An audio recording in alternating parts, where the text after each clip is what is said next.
Yet and still, he has owned the Republican Party since 2015. Not only has he won, the Republican constituency has said, we don't want anybody else but him. We don't want DeSantis, we didn't want Haley, we didn't want Christie, we didn't want Ramaswamy, we didn't want DeSantis, we didn't want anybody. We want him. What does that say about the Republican Party? It's not about what it says about the Republican Party. It's about what it says about the Democratic Party. Why? Because in the end, if you think about him being impeached twice, 34 felony counts or 34 felony convictions, and they still elected him president. It's not about him winning. It was an indictment against the Democratic Party and what the Democratic Party was offering to American citizens. We might sit up there and talk about, hey, you should be a party for the working class, which the Democratic Party was once known for. They're not known for that right now. Why? Because their message was catering towards others and towards other issues. And they forgot about the people that brought them there, that elevated the Democratic Party to what it was over these last few decades. That's why they lost. He didn't win. Well, the Democrats let's remind lost. people what those issues were. Sure. Let's remind people what those issues were. We can do that. Oh boy, this is about to get real. You've got Stephen A. Smith, known for his no-nonsense takes, stepping into the lion's den with Joy Behar. And trust me, it gets heated.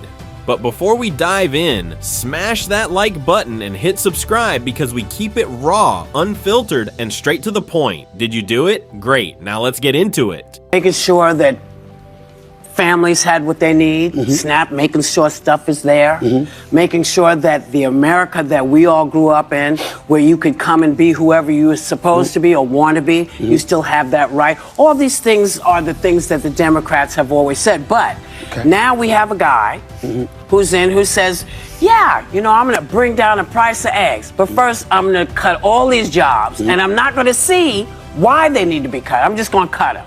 Because I'm going to put people in. Well, that's what he's doing. He's doing all and alienate all our friends around the world. But you're talking about what he's doing. But before you brought that up, you brought up the message that the Democratic Party was disseminating. I'm challenging you on that. That is not what they were doing. I'm not talking about. I'm not talking about the intent. We did it. I was here too. I was alive and breathing right here on the air talking to everybody else. Xana's about to tell you we're already losing them. I don't want to lose them anymore before we get to the actual problem. No, we lost them. I want to be very clear that when I was talking about Venezuelan gang members, that was specifically meant to make a point about how the Democratic Party, which was in charge at the time, needed to do something about that. Otherwise, Americans are going to be ready to throw the baby out with the bathwater. And that's exactly what's happening here. The bottom line is this, you're Joe Biden, you open borders. Now remember, Barack Obama deported more people than Trump did. You know what he didn't do? He didn't stick out his chest and bloviate about it. He just did it. What does Joe Biden do? Who is a Democrat? Who's the vice president under Barack Obama? I would, in fact, make sure that we immediately surge to the border. All those people are seeking asylum. They deserve to be heard. That's who we are. We're a nation that says if you want to flee and you're fleeing oppression, you should come. He opens borders. Over 12+ million people entered the country. You had stuff going on in the streets. There was a migrant crisis here. That he's the reason that there is a migrant crisis? No, I'm not. I'm not saying. I'm saying he contributed. I'm saying he contributed to it. But the biggest point I'm making. He just took the key and just opened up a door. He just took. Well, that's part of it. Even the Democrats say. Even the Democrats say they did that. Hold on, sure. Because I want to make sure that we can come back with enough time. When President Biden took office in January 2021, he inherited common sense immigration policies such as Remain in Mexico and Title 42 that worked to keep our nation safe, reducing the flow of illegal drugs and gang members. Unfortunately, President Biden immediately ceased construction of the border wall and enacted policies favoring illegal immigrants over Americans. Thankfully, the Supreme Court has challenged the legality of President Biden's policies. Americans deserve a government that works. Now, this is the part people need to pay attention to. The media loves to push narratives, but numbers don't lie. Trump made serious gains with Black, Latino, and young voters. So what does that say about the Democratic strategy? Maybe, just maybe, people are tired of the same old script. That's the next question. You do, Joy. So Trump's only been in office for 6 weeks. Seems like 6 years, doesn't it?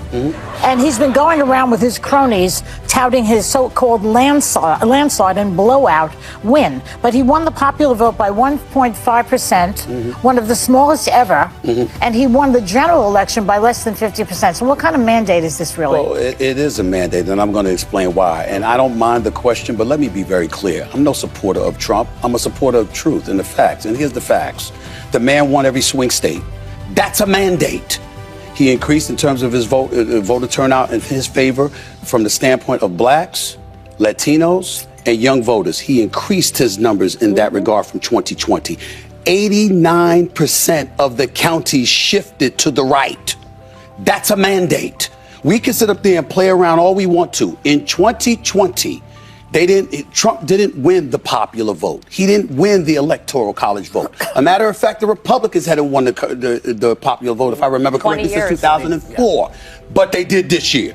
This is I've got to say, this is the biggest red wave I've seen since Ronald Reagan's 49 state victory in 1984. So 20 years after they last won the popular vote, they won the popular vote. They won the electoral college vote. The man won every swing state. And on top of it, 89% of the counties shifted gears. I don't understand how people can look at that and say, there's no mandate. There's a mandate. What's a different definition of a mandate, I guess? But the problem is that if you're the Democratic Party and you lost 49.8% to 48.3%, and you're looking at that 1.5% dip, that's an excuse for you to say, what we did really wasn't that bad. Some people didn't we should continue to do that. Do you think that don't continue to do that. Find a new strategy. But do you think those groups, the black voters, the Latino voters, and the others that you mentioned, are they going to regret it soon? Possibly. I think so. I don't like what I'm seeing from Trump. I didn't like what I saw with Zelensky. I didn't like what I saw with a few things. But in the end, I didn't like it. But in the end, what it comes down to is this.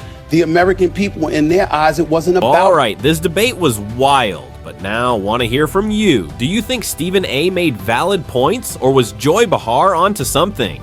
Drop your thoughts in the comments. I'm reading every single one. And before you go, make sure to hit that subscribe button and turn on notifications, because trust me, we're just getting started. When Stephen was leaving, she said, nice to meet you, nice to meet you. I disagree with you. Yes, I do. And I was curious, and so that's why I was curious. I do, on the mandate, on Donald Trump and his administration having a mandate. And we have to be super mindful and careful of this because he does not have a mandate.